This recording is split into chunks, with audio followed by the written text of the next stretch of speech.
हे बघा गाईज, आज आम्ही मनाला बोर्डिंगमध्ये टाकणार आहे. कारण की आम्ही चाललो आहे 5-6 दिवसांसाठी गावी. माझ्या बहिणीचं लग्न आहे त्यासाठी. हां म्हणे आज आरामात बसला आहे. त्याला माहीतच नाही आज त्याला बोर्डिंगला नेणार आहेत म्हणून. हां बाबू असेल ना तिथे. हां त्याला तिथे उन्हात नेण्यापेक्षा तिथेच सावली खायला राहील तर चांगलं त्याला खायला प्यायला भेटेल, आरामात राहील. तिथे कसं एक कुत्रा आहे जाम डेंजर, म्हणून आम्ही ह्याला नेत नाहीत. आणि ते लग्नाच्या ह्याच्यात ह्याला सांभाळायला आणि बाकीच्या गोष्टी आणि तिथे गाण्या बिण्याने आणि ह्यांचा त्रास होईल त्याला, म्हणून आम्ही त्याला बोर्डिंगला नेतो आहेत. हां म्हणे राहशील ना. तुम्हाला काय वाटतं म्हणे राहील का नाही राहणार?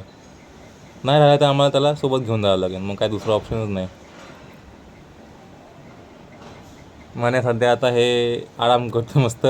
थोड्या वेळात नेणं आहे त्याला, बघू कसं मग त्याला त्याला होईल थोड्या वेळाचा त्रास, पण नंतर तो याला सूट झाले की त्याला तिथे राहील 4-5 दिवस. आहे ना म्हणे राहशील ना बाबू, तू राहशील ना.